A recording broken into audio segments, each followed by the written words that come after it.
Salut à tous, c'est Kaz pour le Librarian Studio et aujourd'hui on se retrouve pour parler de la très attendue figurine du triomphe de Sainte-Catherine pour les sœurs de bataille.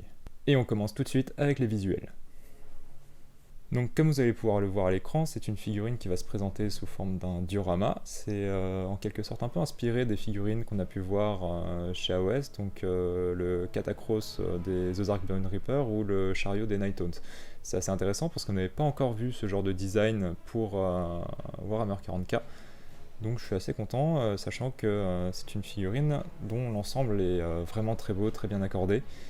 On y retrouve vraiment un aspect très grimdark, c'est ce que je disais la dernière fois. Si l'Imperium était devenu un peu lisse avec les Primaris, là les sorts de bataille, elles remettent complètement le grimdark en jeu et c'est vraiment super sympa.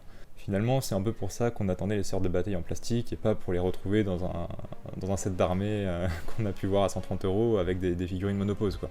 Donc ce genre de figurines est justement purement la justification du fait qu'il faut attendre janvier-février leur sortie des escouades, des boîtes, enfin des kits d'escouades tout simplement et ainsi de suite, pour pouvoir faire en tout cas de très belles figurines. Donc c'est un ensemble qui se prêtera je pense assez peu aux conversions, mais par contre pour challenger un peu son niveau de peinture, il va y avoir de quoi faire, parce qu'on peut voir que le calice est enflammé, donc il y aura moyen de faire des OSL, sachant qu'il y a plein de bougies partout aussi. Donc c'est vraiment un vecteur d'OSL très sympa. Il y a moyen de travailler les textures avec le plateau des pétales de rose, mais aussi avec les restes de Sainte-Catherine, notamment les os et ainsi de suite. Donc il y a beaucoup de choses à faire en termes de peinture. Néanmoins, j'imagine que le niveau de lecture de la peinture, en tout cas, sera assez compliqué.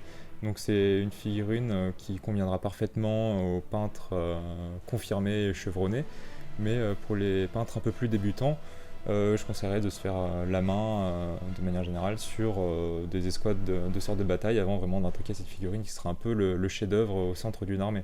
Il faut le dire, elle est vraiment belle, il y a de quoi s'amuser avec les 6 sœurs de bataille, les chérubins ailés qui portent les restes de Sainte-Catherine, mais aussi les parchemins, et il y aura de quoi s'amuser sur les Friannes, quoi, avec des parchemins aussi grands et de beaux drapés. Donc c'est vraiment une figurine qui va permettre d'évoluer sur le niveau de peinture. Et nous allons maintenant parler du prix. Alors il n'y a pas encore d'infos qui sont tombées pour le prix, j'imagine qu'il ne faudra pas espérer attendre moins de 50€ pour cette figurine. Après si on regarde un peu l'exemple, ce que je disais avant, le Catacross des Osiarques, il est à 85€, donc je pense qu'il va falloir envisager de tourner autour de ces prix là. Bien sûr, ce ne sont que des suppositions, donc ne basez pas vos achats là-dessus, enfin ne prévoyez rien là-dessus. Mais je pense que entre 80 et 90€, ça resterait un prix, on va dire, raisonnable, même si bien sûr tout est relatif, ça dépend des bourses de chacun. Et je pense que oui, 80-90€, c'est le prix sur lequel il faudra tabler pour acquérir cet ensemble de figurines. Il faut dire qu'il y a quand même 6 figurines, les restes de Sainte-Catherine, et les chérubins, donc on est quand même sur quelque chose de très qualitatif, de très bien sculpté, très bien travaillé. Donc je pense qu'on table minimum sur 80 et j'espère qu'on n'ira pas au-dessus des 100. Pour ce qui est des règles, ça va être assez innovant pour 40k et ça va être très sympa à jouer, je pense, étant donné que la figurine va être un peu comme un véhicule avec un profil dégressif, sauf qu'au lieu de simuler des avaries en perdant des armes, là vous allez perdre en soi en quelque sorte des figurines qui porteront des reliques, donc ce que vous perdez à chaque tour c'est des reliques. Vous partez donc avec 18 points de vie. Entre 18 points de vie et 10 points de vie, vous avez 14 attaques et 5 reliques. De 9 à 5 points de vie, vous avez 8 attaques pour 2 reliques. Et enfin, de 4 points de vie jusqu'à la mort complète de la figurine, vous avez 6 attaques et une relique de disponible. Ces différentes reliques vont apporter des buffs, donc c'est pour ça qu'il va être important d'essayer de maintenir le plus de porteurs de reliques en vie pour pouvoir en profiter. Et afin d'éviter que vous ne la jouiez fond de cours en mode je la protège derrière un couvert et je la bouge pas pour pas que l'ennemi me la snipe, ces aires d'effet vont être de 6 pouces, ce qui de toute manière va la pousser à jouer assez corps à corps et vous verrez que les reliques vont avoir tendance à encourager ce jeu au corps à corps. Notamment aussi l'épée, je crois que c'est l'épée sacrée, qui en l'occurrence a AP à -3, qui a de quoi calmer quelques gars. Parmi les règles spéciales de la figurine, sans entrer dans les reliques encore, vous avez par exemple à 6 pouces, toutes les figurines qui sont contraintes de faire un test de morale le réussissent automatiquement. Donc ça c'est assez pratique. Pour les reliques, on va avoir des buffs très intéressants je trouve, notamment la possibilité de recenser à chaque tour un dé de miracle, pour l'ajouter à son pool de dés de miracle.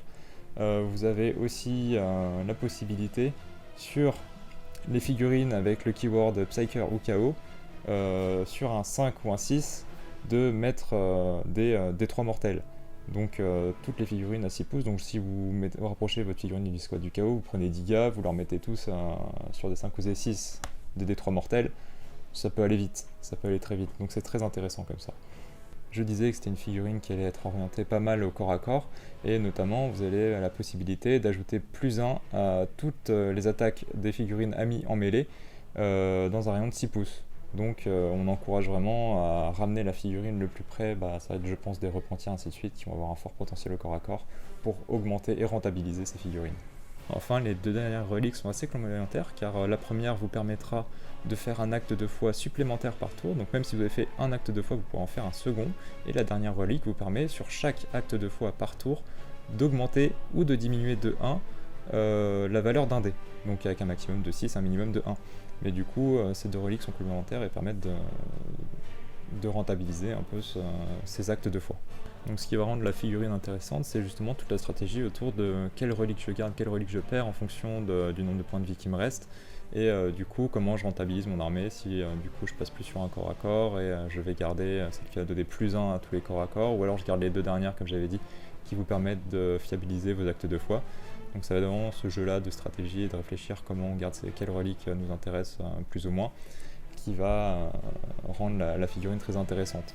Donc c'est en soi pour les joueurs quelque chose de très bien. Moi c'est quelque chose que je regarde d'un œil très intéressé pour la collection, étant donné qu'il y a de quoi faire et de quoi s'amuser en peinture. Et je pense que c'est des figurines comme ça qui permettent un vrai retour magistral des sorts de bataille avec leur kit plastique, où là on prend vraiment une claque en termes de qualité, en termes de beauté des figurines. Donc ça va être vraiment quelque chose d'assez beau à voir sur les tables.